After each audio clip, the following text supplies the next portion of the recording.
Aya kalpate. Translation of the verse. One who engages in full devotional service, unfailing in all circumstances, at once transcends the modes of material nature and thus comes to the level of Brahman. Purport. This verse is a reply to Arjuna's third question. What is the means of attaining to the transcendental position? As explained before, the material world is acting under the spell of the modes of material nature. One should not be disturbed by the activities of the modes of nature.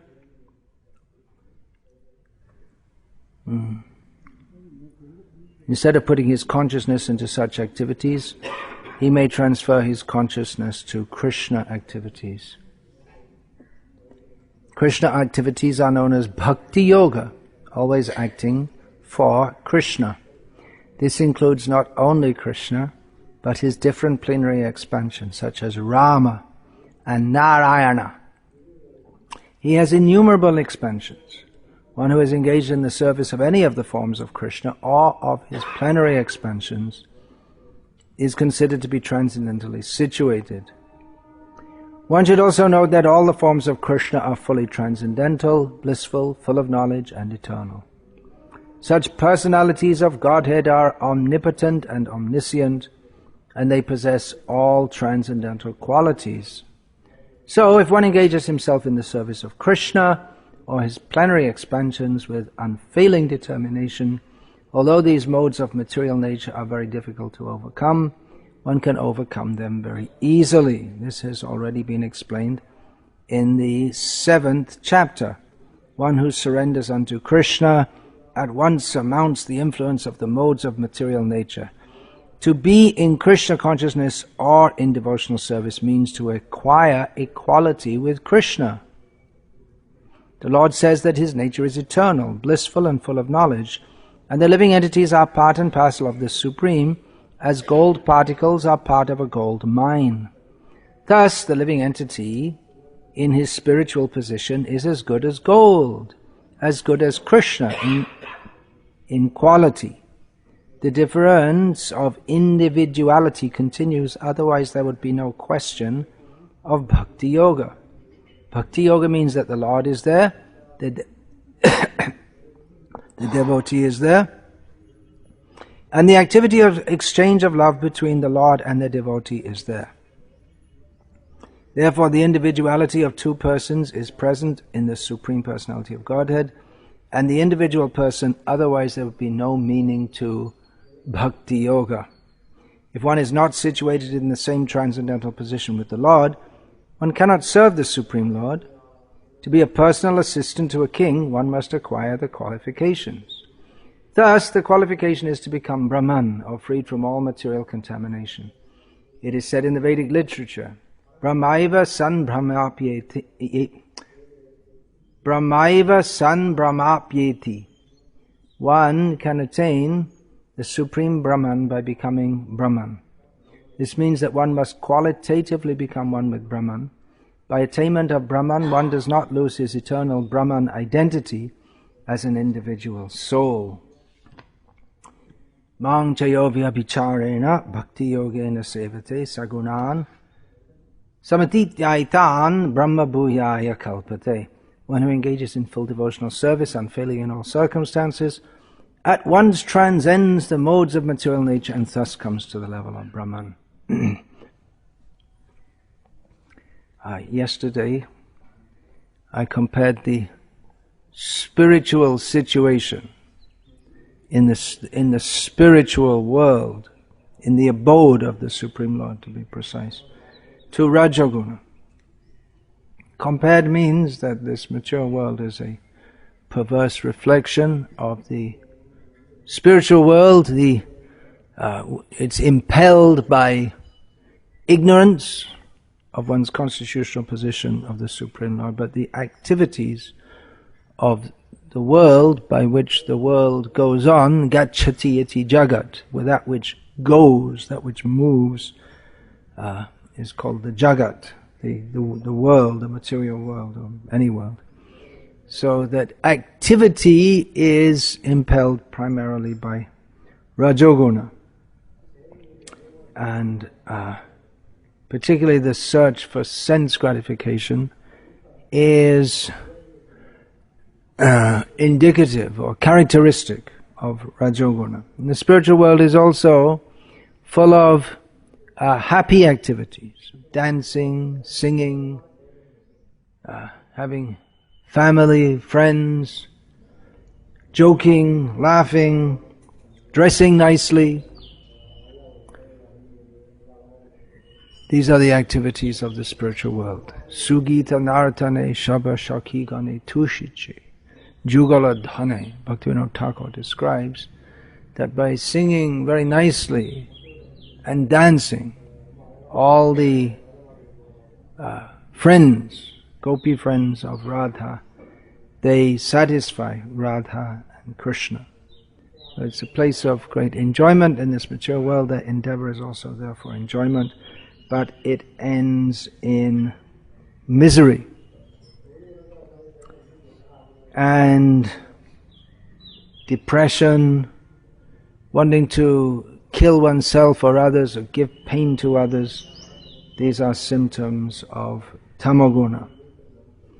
The tamoguna of, although the tamoguna of depression is a perverse reflection of the highest level of bliss, of feeling of separation from Krishna. And the tamoguna of wanting to cause pain to others is a perverse reflection of Vraja Bhakti, in which one wants to give pleasure to Radha and Krishna. But the aspect of tamoguna, the laziness, that is that's not present in the spiritual world. Of course, there's also times when Krishna may simply stretch out and relax, and his cowherd boyfriends will come and massage him. But basically, Krishna is a very active person, very active in giving pleasure to his devotees, as they also give pleasure to him. And tamagun is ignorance. Sattva-gun, sattva means existence. It is the condition of our existence. So in sattva-gun we come close to our position of actual existence. Our actual existence is spiritual. Rajagun is further away, and tamagun is further away. But our real existence is spiritual. But in sattva-guna, becoming peaceful, meditating, becoming detached from the world, unless this matures into Krishna consciousness, then the tendency will be to come back to ignorance, because the whole position of this material world is one of ignorance, deliberately ignoring Krishna. Krishna bhuli, se jivanadi bahimuk, forgetting Krishna, volitionally forgetting Krishna. So, although one may have a position of detachment from this world, unless one becomes attached to Krishna, then he becomes again degraded, or he never really escapes from his degraded position. The detached person will look at the devotees singing and dancing and think, oh, a bunch of stupid fools. That's exactly what Prakashananda Saraswati thought of Chaitanya Mahaprabhu. You're supposed to be a sannyasi, but you're jumping around in the streets and dancing with these, singing loudly, making a big loud noise with all these low-class people. So he looked down at that, and by that offense he was due to fall down, but Chaitanya Mahaprabhu saved him from that. But this smugness of thinking that I'm better than others, and then one thinks one's God, and then one's detachment in sattva gun, that it comes round in a cycle. That one is in rajagun trying to enjoy, then one becomes frustrated and withdraws from that, and then his detachment turns into the detachment of tamaguna, which is just some detachment from activities. Both the person in sattva gun is non-ambitious for material enjoyment, having seen the uselessness of it, and the person in tamagun is also detached from endeavors for sense gratification because he's just too lazy to try to do anything. So sattva gun, that one's actually in the danger of falling into tamagun, and in rajagun one's also in danger because the quest for sense gratification means that one has to exploit others. That tendency is always there. The person in rajagun, if he's guided by dharma, he can be restrained from that. Otherwise the tendency is to take advantage, and then by exploiting others, then his envy increases and he falls down more and more and more. Now, here in this verse, Mangchayo vibhicharena bhakti yogena sevate sagunan samatitaitan brahma bhuyaya kalpate. Krishna states that one can immediately come to the transcendental position by one engaging in his devotional service. Someone who engages in Krishna's service, whatever position they may have been in before, they come to the spiritual platform. So we may think then, well, then sattva gun's not all that important. We can just, wherever we are, whatever we're doing, we can just engage in devotional service. And Srila Prabhupada sometimes said that also, that whatever you're doing, don't have to change anything, just add Krishna consciousness. Chaitanya Mahaprabhu says that sthane stita, remain in your position and go on hearing about Krishna. But although that advice may be suitable to induce people to take to Krishna consciousness in the beginning, some changes are going to be required in everyone's life if they're going to take to Krishna consciousness very seriously. For instance, if someone is a butcher by profession, we can tell him, yeah, you just chant Hare Krishna. But after some time, if they're going to go forward in Krishna consciousness, then clearly they're going to have to stop being a butcher. We don't get that many butchers coming to Krishna consciousness, although I know of the case of one of my godbrothers. He was a... So we may think that, well, if tamaguna, this feeling depression, if that's a perverted reflection of the Vrajavasis' feelings of separation from Krishna, then maybe it's good to be in Tamagun and just add Krishna. Or it's good to be in Rajaguna and be very active and just add Krishna, and then you don't have to go through all this Sattva Guna of regulating your life and taking vows, rising early in the morning. You just be in Rajaguna and take to Krishna consciousness, transfer that to Krishna, and there you are. You're immediately in the spiritual position. We may think like that. There's even sometimes that's advocated that unless you know what is the conjugal feelings, then how can you appreciate Krishna's conjugal feelings?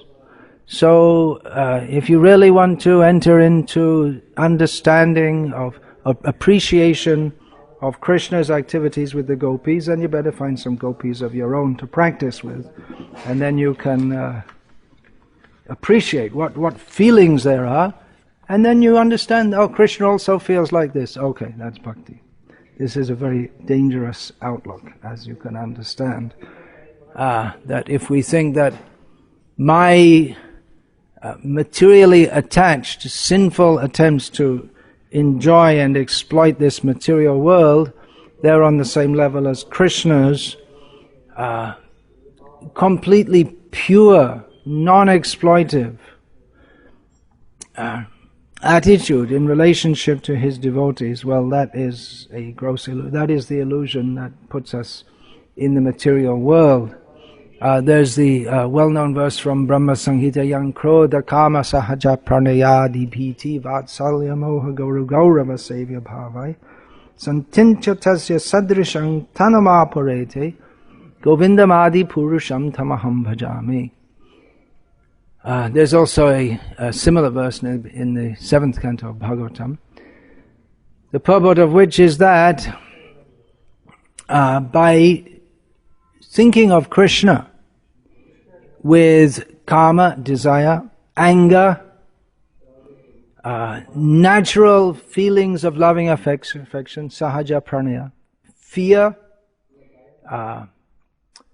parental feelings, even illusion, being an illusion but thinking of Krishna, feelings of respectful service of him, these various feelings. So someone who is completely absorbed in such things, he attains a suitable form. Santinchatasya sadrisham tanamapra. He attains a suitable form for pursuing that kind of thought in relationship with Krishna. In other words, if one desires Krishna, if one has a very strong desire for Krishna, then he will attain a suitable form for pursuing that desire. And an example is the rishis in Dandakaranya, who in their purified state, upon seeing the beautiful form of Lord Rama, they desired to serve him in the role that a female would serve a very beautiful, powerful, and majestic male. Although not any king, but particularly this Rama. Their feeling was particularly for Rama. So they attained, by that attraction, that strong desire to serve Rama, being attracted by his beauty, his majesty, his power. The Rama, the natural form of attraction for all feminine feelings. Feminine attraction is toward a male who is, very exquisitely good-looking, noble in character, majestic, powerful. So these are all the qualities that attract female devotion, and they desired to appreciate, to take a suitable form for appreciating him more and more, and so they were awarded the form of gopis in Krishna's appearance, when Rama appeared later as Krishna. Krodha, if one is angry at Krishna, back to karma. So it's also described that the gopis, they had feelings of attraction for Krishna, which are just like that of a young girl for a young boy. But there is a very great difference, because the object is Krishna. And Krishna is the eternal person, the person who can eternally and fully, unfailingly reciprocate such feelings. Whereas if a young girl puts her faith in a young boy, or her attraction is toward him, she may feel that, this is it, this is eternal love, but it won't be eternal. It cannot be. Also, it's to be understood that the gopis, their attraction for Krishna, although it may appear to be mundane, it's not mundane. They're on the highest platform of transcendence. And their attraction for Krishna comes from a completely pure heart. Whereas the perverse reflection of that in the material world, the desire of a young girl for a young boy or vice versa, that is the result of an impure heart. And therefore, persons in sattva gun, seeing that the attraction between male and female is the cause of bondage in this material world, pungsastriya mithuni bhavametam tayoraho hridaya grantimahu, they become detached from that. They attempt to detach their consciousness from any such feelings of male being attracted to female, or vice versa. The rishis in Dandakaranya had gone to meditate in the forest to get away from all material desire, but when they saw Ram, they all unabashedly, they didn't try to hide it from each other, expressed their appreciation for Lord Rama. It may seem a very unusual thing that they're males and they're expressing a desire to serve him in that female form. But that point is there that they were completely liberated from material existence, and therefore their feelings for Lord Rama could arise in the completely pure state. That's also stated about Shukdev Goswami when Shonaka Rishi expressed surprise that how is it that Shukdev from his very birth, or even from before his birth, was already liberated. Then why did he take the trouble to study such a vast literature as the Srimad Bhagavatam? What was the point? He's already made it, he's already spiritually situated. Then why did he come back to the world of interaction with others and study some text? And the answer is given. Atma Ramascha Muneyo Nigrantha Apyarukrume Kurvantya Haituking Bhakting Itam Bhuta Gano Harehe. That Krishna is so attractive on the spiritual platform that he attracts even those persons who have no attraction on the material platform, who are fully satisfied in themselves in spiritual consciousness. And because the Bhagavatam, the topic is Krishna, therefore Shukdev and any other highly advanced spiritualists, they can be attracted to Krishna, unless they have still deep within the core of their heart the seed of envy, which is why impersonalists, although they may by cultivation of sattva gun come to what we may call the semi-transcendental platform, they have to fall down again because of anadar, of non-respect, non-worship. Yushmad, what is that? Patantyato anadrita yushmadangra. Your, Brahma says to Krishna, because of their non-respect of Krishna's lotus feet, they have to fall down again. So we should be yang krodha kama sahaja pranaya, the natural loving feelings. People may have some natural loving feelings towards Krishna. That may be sentimental, just like if there is some drama about Krishna, and people, they may be very appreciative of that. If they're devotionally inclined, they may not be cultivating pure devotion, but if they have that enough piety to be attracted to Krishna, then they will very much appreciate that. In Surat, there was some drama in that Maheshwari Bhavan. Which one was that? Was that Bilva Mangal? Which one? Sakshi Gopal? Dhruv Maharaj drama, yeah. And then when what you may say ordinary people, because they're not ordinary, but because they like Krishna, but they're mostly business community people. So in that drama, when Dhruv Maharaj doing his austerities, then Narayan appeared, and there was a wave of they were so very happy that he had appeared, and it was spontaneous and natural, sahaja pranaya, natural loving feeling. It's not full and complete and perfect, but because that natural feeling is there, that can be developed into pure devotion. That krodha anger at the Lord, that does not mature into pure devotion. That is not favorable. But one can at least come to be killed by the Lord and then attain Sayuja Mukti, as in the case we see in Krishna's pastime, so many, the Kamsa, Agha, Shishupal, they merge into the existence of the Lord. So Vatsalya, there are so many devotees who treat Krishna, Gopal, the deity, as their own child. They cultivate that feeling.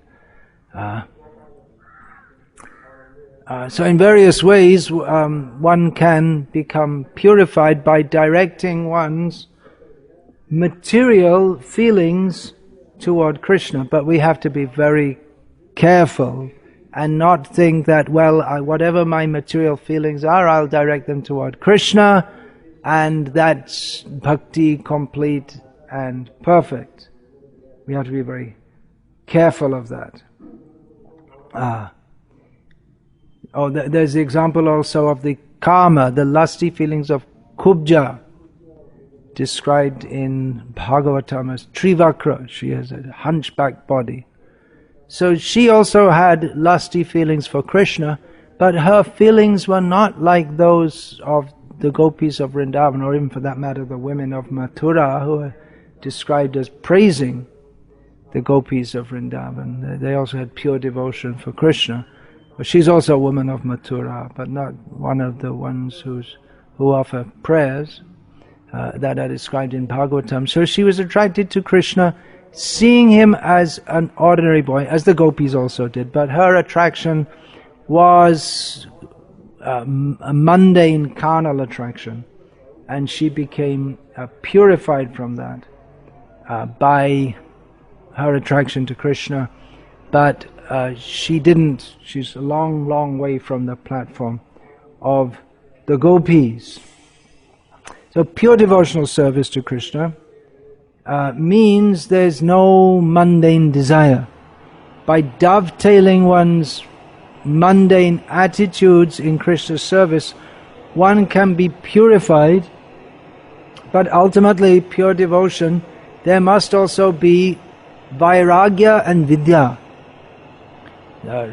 detachment from this world and knowledge. Of course, on the very highest platform, there is not knowledge of Krishna as the Supreme Personality of Godhead, but in this material world, as we desire, or as we want to come out of this material world and go to Krishna, we also require to become detached from this world and know who is Krishna, who are we, what is our relationship, how to practice devotional service. Vairagya and Vidya are to be cultivated within devotional service. These are typical of Sattvaguna, the meditator in Sattvaguna. He cultivates detachment from this world, knowledge of the nature of this world. In devotional service, Vairagya and Vidya, they are subordinate to and concomitant with devotional service, but they cannot be neglected. If there is not renunciation or detachment and knowledge, then if one simply takes to Krishna consciousness thinking, well, I'm dovetailing, I have this propensity, I just dovetail it, but it becomes very unlikely that one is going to separate one's desires for Krishna from mundane desires. So one may, just like it's often said, well, we can preach by, for instance, having some rock music. And let's have a Hare Krishna concert with rock music. And many people will come and there'll be a trial. So we may do that. But when the rock music stops and we want to talk about Krishna, then we may find people are not very interested, because they came for the rock music and not for Krishna. I'm not saying that this can't be used as a method of attracting people, but I'm just pointing out here that the mixing of Krishna consciousness with personal desire, unless there is a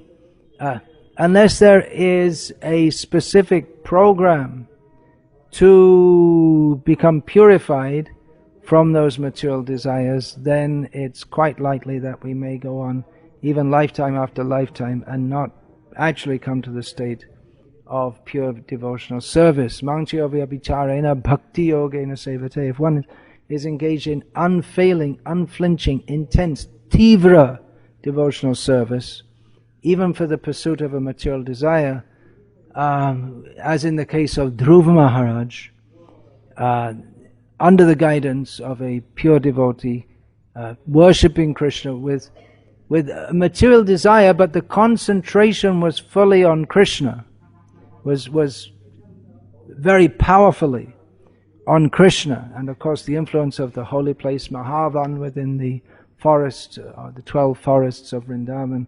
So in this way he became purified. But if we take Krishna consciousness as just something to satisfy my sense gratification, then when we find something which we find more immediately fulfilling to our sense gratification, then we're likely to drop the so-called Krishna consciousness. So cultivation of feelings for Krishna without cultivation of knowledge of Krishna and detachment from this world, it's likely to be sentimental, and it's definitely better than not worshipping Krishna in any other way, but without the desire to actually take up Krishna consciousness very seriously, it's likely to degrade, because there's no clear distinction between what is mundane and spiritual. In fact, you never really advance very much. Difference between material and spiritual. Material means I'm acting for my own sense gratification, and spiritual means I'm acting for Krishna's sense gratification. Atendriya priti vanchat tare balai kam krishnendriya priti vanchat dhare prema nam. Everyone should know this. Generally we learn Gita verses first, but practically this is the first verse we should, maybe we should learn first of all, we're not the body. And then real spiritual life begins on this platform, understanding that the material platform is that of desire for one's own personal sense gratification, and the spiritual platform of love, pure love for Krishna, is the desire simply to satisfy Krishna's transcendental senses. So this has to be understood. How will we understand this? Well, we have to associate with devotees. One can do that, even if one is taking to Krishna consciousness in a very light way. Just like we may ask people to come to the mantra rock dance. It's not really Krishna consciousness, but there's some touch. The idea is some touch of Krishna consciousness. It's not very likely to give rise to the desire to seriously take up Krishna consciousness. So sattva guna, we may say, well, we can just take to Krishna consciousness from any platform, but sattva guna begins with the platform of thoughtfulness, introspection, atato brahma jignasa, whereas rajaguna is the platform of what's in it for me,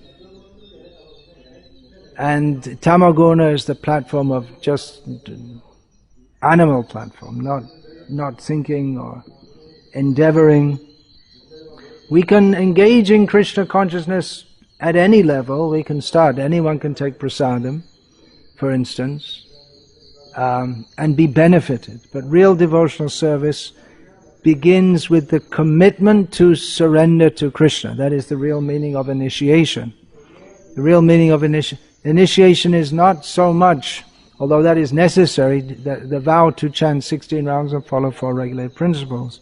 But the essence is the determination to serve Krishna, understanding Krishna to be the Supreme Personality of Godhead and ourselves to be His eternal servant. That is the essence, that commitment to do so.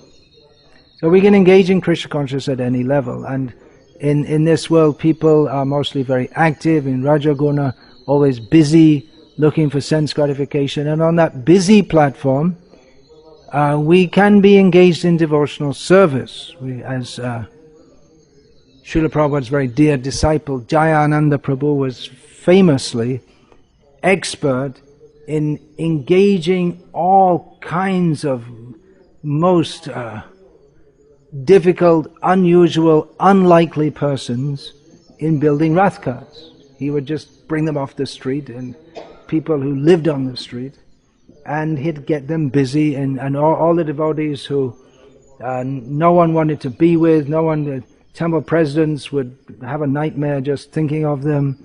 They're non-cooperative and always making excuses and fault finding this, that. But Jayananda would take them and he would fill them up with prasadam and get them working day and night on the rath cart. So anyone can be engaged in devotional service at any level, and particularly in Rajaguna, that tendency to work. Okay, let's engage in Krishna service. We have Rath Yatra, people come, they pull the cart, it's something they get involved in, they can do it, and it's fun for them, they like it. And so they can get involved, and they can go directly from the platform of Rajaguna to devotional service at some level. And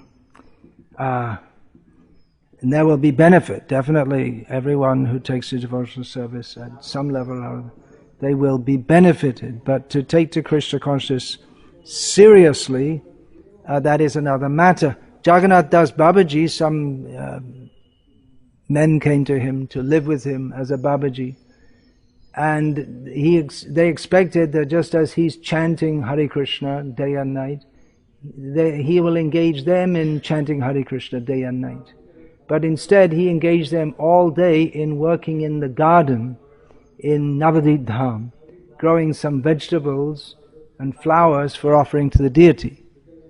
And they were wondering, well, what's this? We left home to take up spiritual life, and now we're just being engaged in this is what low caste people do, is work in the gardens. And they said, and Jagannath said, you just work, you do some service to the Dham. And later we'll see if you're qualified to chant the holy name. You do this first, you engage at this level. Because at least we can understand from Bhaktistan Saraswati Thakur in his description of Gaurkishore Das Babaji, many people would come and think they're already on this spiritual platform and they're ready just to sit and chant all day, but they're not developed peacefully enough in their mind that they can do so. And so their attempts to do so would, it seems, almost inevitably engage come to fall down.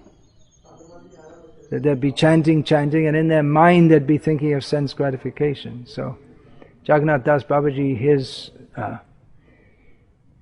answer to that was, okay, you want to come? All right. So serve the Dham, do some gardening. Later we'll see about chanting.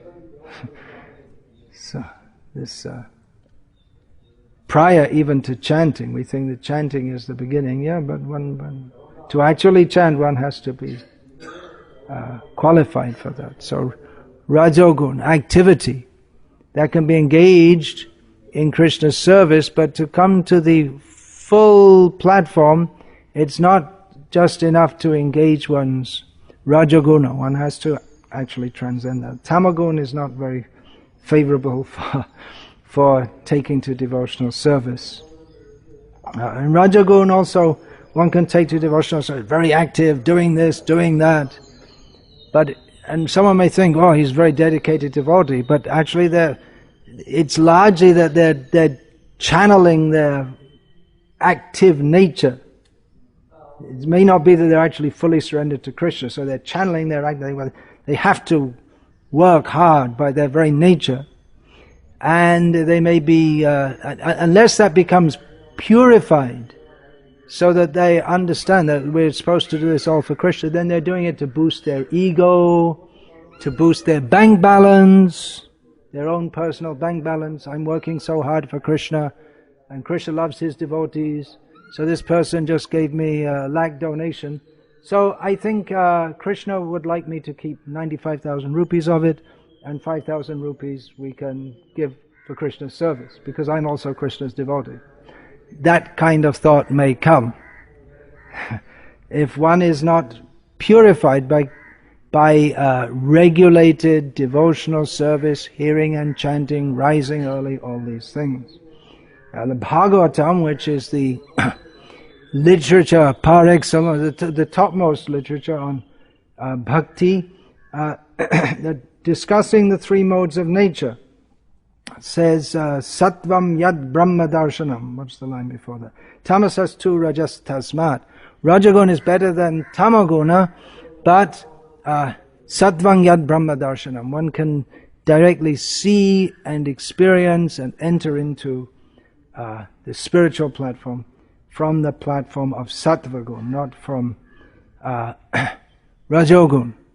Now then, yesterday that question was about the how Sattvagun that tends towards impersonalism, but it is the beginning of the spiritual platform. So what's its relationship with Krishna consciousness? If Krishna consciousness means full surrender to Krishna, and Sattvagun is some detachment, introspection, well, for the impersonalists and for the devotees, there are some characteristics in common. Like the impersonalists, the devotees, they also have to cultivate non-cultivation of personal desire.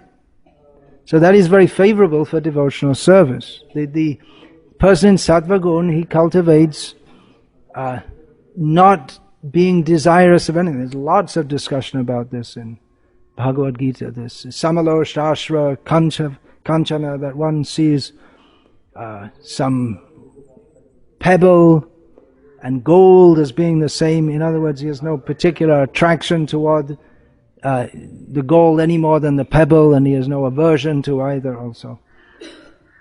Because he sees that this world is not meant for my enjoyment. So that's required, that is cultivated in Sattvagun, and that is very favorable for advancement in devotional service also. One may be practicing Krishna consciousness, channeling one's material active nature, that one wants to do something and show people that I'm doing something. But that's still on the personal platform. If one channels that, but consciously thinks, I'm doing this for Krishna's pleasure and not for myself, which is a sattvic way of thinking, not a rajasic way of thinking, that this is not for me, then one can actually come to the platform of devotional service. The yagyas are mostly performed for material desires in the Vedic culture, karma kandya yagyas. But the offering into the fire, idam narayanaya namama, this is for Narayana, or it may be the name of some demigod, not for me. So this consciousness is to be cultivated, sattvic consciousness. In Sattvagun, one cultivates no personal desire, cultivating detachment from this world, leading a regulated life, rising early, being clean. This is all helpful for development in devotional service. So it's not that if we think that, well, in the spiritual world there's lots of activity and lots of enjoyment, so in the material world there is also, so let's just go on in this material world being very active and enjoying ourselves and add Krishna, and that will just take us from here to there. There's more to it than that. It's not that one can simply think how we can live happily in this world and worship Krishna also. That is maybe a beginning. The materialistic devotee may think like that. And mostly people are materialistic. We're building a big temple here, and people will come and they'll pray to the God for whatever they want. Give me money, relief from distress, and so on. But because they come to Krishna, that will be more conducive for them than if they come to Murugan or Shiva or Parvati. Because they come to Krishna, that will be conducive for them.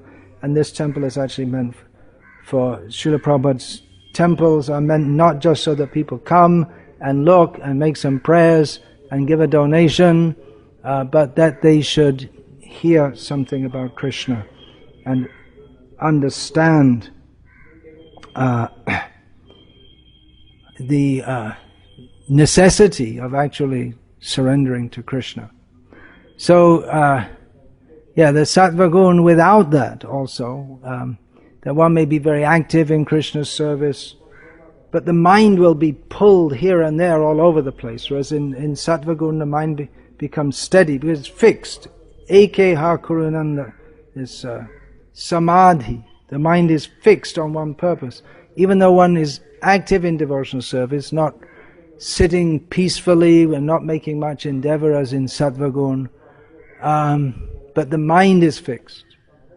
Even though one is very active, it's not like the activity of the active fool of the material world who runs here and there doing so many things, but his mind is just all over the place. But a devotee's mind is fixed, that we have to go on serving Krishna, even though he may be very busy. So it's not that a devotee is in Rajaguna. It might appear that Srila Prabhupada was in Rajaguna. He came to America, started a big movement, pushed all his followers to work very hard. He himself worked very hard. These all appear to be symptoms of Rajaguna, but because he did it all wholly and solely for Krishna, it's to be understood as being a manifestation of the highest level of pure love for Krishna, that he wanted to use every breath, every ounce of energy, every moment for serving Krishna in the fullest possible way, and wanted others to do so also. So unless one cultivates sattva gun, then the mind will be pulled here and there, and then one cannot actually progress in devotional service. Therefore, Savai Mana Krishna Padara Vindayoho is described of Ambarish Maharaj. He engaged in many activities in Krishna's service, but first of all, he placed his mind, he was very clear why he was doing so.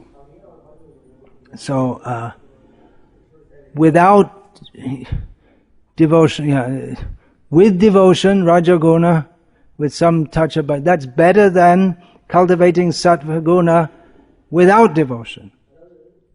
So that may seem unlikely, but yes, anyone who engages in devotional service, even from a platform of not much understanding, but somehow engaging in devotional service, is better situated. A neophyte devotee in Krishna consciousness is better situated than someone who is very sattvic and detached, but they have no sense of devotion to Krishna. That quote from 10th chapter, verse 2, Srila Prabhupada, I mentioned it yesterday, here is the quote.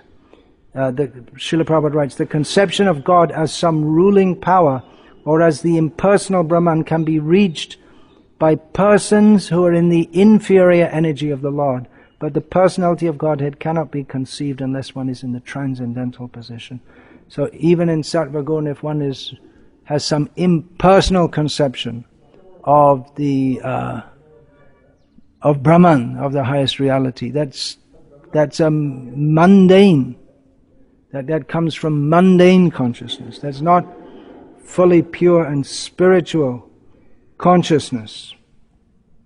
So the point, what is the point? The point is that sattva guna is not the point. It's not our aim to be in sattva guna. Our aim is to be in pure devotional service. One can take, by the mercy of devotees, one can take to devotional service at any stage, at whatever position one may be in. Krishna says in Bhagavad Gita that Manghi Parthavya Pashucha Yepi Syuf Papa Yonaya Striyo Vaishas Tata Shudras Tepi Yanti Parangatim. Krishna, speaking the high spiritual knowledge on the battlefield of Kurukshetra to Arjuna, told Arjuna that even persons of sinful birth, women, Vaishyas, Shudras, merchants and workers, they can also achieve this supreme destination if they take shelter in me, which seems unlikely because they're born in the lower modes of nature. But one can transcend the lower modes of nature by devotional service. And artho pashamang sakshat bhakti yoga madhokshaje. One can directly get free of all the ongoing reactions that manifest in one's as one's body and in one's mind, plus those that are to come. Kutam bijam phalon mukham. The different stages of pap, they can all be overcome. What is that? Vishnu bhakti ratatmana kramaneva praliyate. They're all gradually destroyed by someone who's attached to Vishnu bhakti. So we can cross the modes by bhakti, but it rarely happens overnight. Kramaneva praliyate. Krama means there's a gradual development. Krama means step. Just like we have the name Trivikram or Urukram. Trivikram means he took 3 great steps. Urukram, big steps, names of Vamanadev. So therefore this coming or steadying oneself in devotional service, one's activities in devotional service by sadhana is required. Sattva guna, the sadhana requires sattva guna. That the steady commitment to daily apply oneself in activities which steady the mind, and in devotional service that means steady the mind to help fix that on Krishna. So sattva guna, the impersonalist, that tendency without Krishna consciousness, that tendency is to come to impersonalism. But the difference in devotional service, sattva guna, is the tendency to hear about Krishna, tendency to hear and understand. Someone who's in sattva, who's got some admixture of sattva guna in their life, they can sit and hear about Krishna. And in this way, the hearing process is very powerful. This Shinvatam Swakata Krishna Punya Shavana Kirtana Hridantastohya Bhadrani Vidhunoti Suhrit Satam. This, by hearing, Krishna becomes very pleased, and he awards to the person, the pious person who hears about Krishna. To hear about Krishna and praise Krishna is in itself pious. Then the dirty things in the heart, they become cleansed. So this ability to hear, this is possible. That is a sattvic tendency, that one can actually sit and not fall asleep, and one can apply one's mind to understand this subject matter. And by hearing these topics, one will be able to understand who I am. You'll be able to differentiate between spirit and matter. To understand, by hearing these subject matters, we'll be able to understand what is actually spiritual, what is material. Simply to be in sattva guna is not the highest stage. Now, all these topics are to be heard, and that will purify the heart. And then in one's activities in devotional service, one can always remember, I'm doing this for Krishna. And seeing the temptations of Maya will understand, this is Maya, I should not be attracted like this. Or within one's heart comes the possibility to become derailed or diverted. That now I'm doing devotional service and people are appreciating, they're praising me, so let me enjoy this. But by hearing, one should know that I'm not meant for any enjoyment whatsoever. Not for personal enjoyment. I'm meant for Krishna's enjoyment. And then Krishna will, even if we think, what's my real best interest, self-interest, if we think, let me submit myself fully as a servant of Krishna, and then Krishna may make me happy or unhappy. And one who thinks like that will always be happy, even if apparently distressed. But all these points can be understood by regular and patient hearing So, sattva gun, that we're enjoined to cultivate that, but not thinking that, well, to be sattvic is all in all, I have to be very clean and peaceful, brahmana, and meanwhile there's all garbage thrown all around the temple, but I'm a brahmana, I have to keep clean, I can't pick up the garbage. Let someone else do that who's not as elevated as me. But one who's actually clean in heart, he's prepared to do anything for Krishna. A devotee doesn't think, well, I'm a brahmana, so I'm above everyone, but he's prepared to do anything and everything in Krishna's service. And that is the meaning of pure devotion, which transcends the situation within the modes of material nature. So, Hare Krishna. Any question, please? Yeah. As a devotee who works very hard and is dedicated, is really into service, but it seems like from reactions and from attitudes that is underlying all the time there is some expectation to be recognized or glorified. Yeah. The person can't see that. He himself is not aware, and then even when you tell him, the reaction is no. Yeah. It's observable that there are devotees who work very hard, and in their own mind it's all devotion, but it seems quite observable to others that they're themselves very interested in being glorified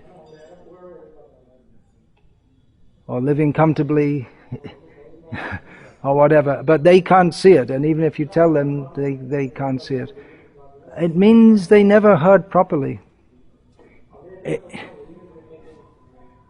As I see it, in the very beginning of devotional service, in this lifetime, if one gets the right guidance, then one's conception of Krishna consciousness will be formed.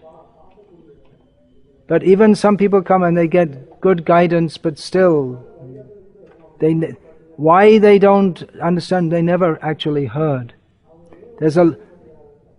Someone may appear to be very humble, but actually in their heart there may be a lot of egoism. And it may appear that they're a very pure devotee, but actually they're not really dedicated to Krishna. An example of that is given in Sri Chaitanya Charitamrita, of the Ramadas, his actual name is not given, who was going from Varanasi to Puri, and he left at the same time that Raghunath Bhatta left. So he was accompanying Raghunath Bhatta. They were both going to Puri, by walking, of course. And this Ramada, he was always chanting the name of Rama. And he served Raghunath Bhatta. He carried his luggage and he served him in every way. And Raghunath Bhatta said, no, you don't have to do it. He said, no, I'm your servant. You're a Brahmin. I have to serve you. And he served him like this very nicely all the way to Puri. Then Raghunath Bhatta came to meet Chaitanya Mahaprabhu when he came to Puri, and he introduced this Ramadas. He's always chanting the name of Ram. He's always serving devotees. Chaitanya Mahaprabhu hardly looked at him, didn't give him any special attention, because he knew that in his heart he was actually an impersonalist.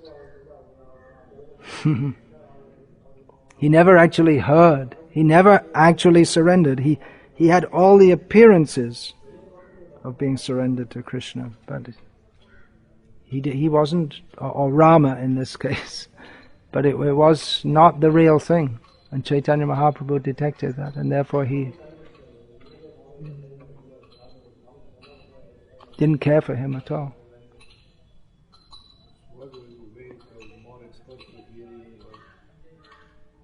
Very difficult. What to do? Jiva Goswami refers to certain type of devotee who is cultivating other kinds of desires while going on with the practice externally of devotional service. he refers to them as achikitsya, which means untreatable. Chikitsa means medicine, medical treatment, and achikitsya means incorrigible.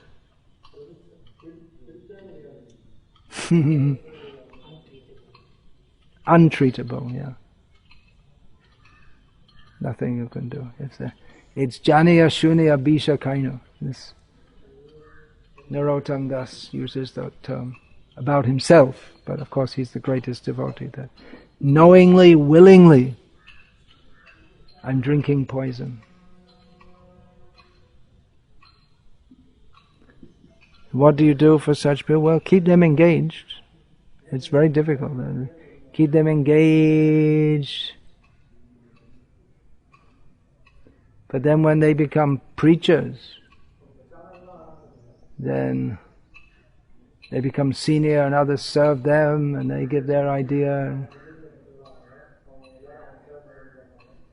Then problems come. And then they take the philosophy of Krishna consciousness and misapply it in a manner that unless someone's very expert in understanding Siddhanta, they won't understand. If someone's making some grave infringement against the principles of devotional service, and they say, no, you shouldn't criticize. Don't criticize a Vaishnava. Or you have to see all the good service they're doing. In the meantime, for instance, there might be an instance of a sannyasi who travels everywhere with a beautiful young woman. And then we couldn't imagine such a thing happening. Could we imagine? When you joined the movement, could you have imagined such a thing? But it happens, someone points it out, and the person who points it out says, no, you have to see the good service performed. Don't see the externals. You don't know what's in his heart. And so, for one who understands the Siddhanta, then this is not a satisfactory reply. There's something seriously wrong there. In sannyas, one accepts sannyas to show the example of vairagya vidya to others, particularly by non-association with women. So that will, then it becomes Shruti Smriti Purana Adi Pancharatra Vidhing Vina Aikantaki Hara Bhaktir Utpati Aiva Kalpate, because it's not following the Shastra. It's supposed to be devotional service, but it's simply a disturbance, because people they get misled. Some people will be misled, and others will just go away in disgust and say, what is this? Hare Krishna boy. Your Prabhupada taught you like this? What kind of teacher was he? It becomes, the blame goes to Prabhupada. We should always think that. If we have any regard for Srila Prabhupada, we should consider that everything we do, especially in public, people are seeing, and it reflects on Prabhupada. They'll think, he couldn't train his disciples properly. He didn't know how to train them properly. They may think like that. People may think like that.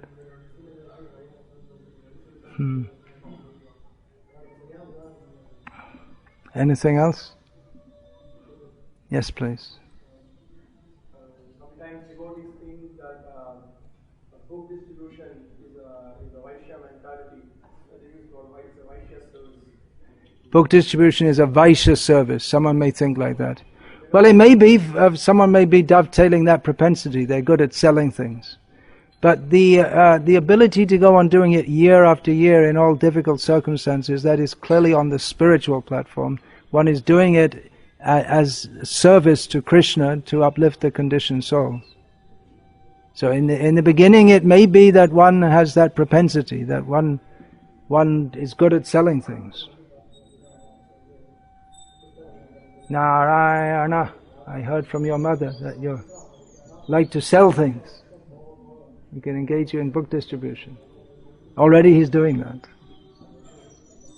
But that can become purified if one goes on hearing and understanding and taking the mercy that comes from Krishna by doing so. Instead of taking the mercy Krishna's mercy in the form of being praised by others. Oh, what a great book distributor. If you try to understand why I'm actually doing this, then one can get Krishna's mercy in the best possible way.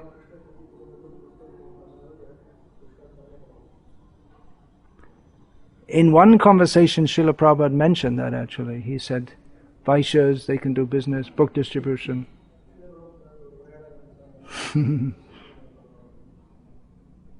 So at one level it can be dovetailing one's in propensities, but there's the fully spiritual level where one does so simply to please Guru and Krishna. Hare Krishna, Shri Shri Gaur Nitai ki jai, His Divine Grace Srila Prabhupada ki jai, Hare Krishna.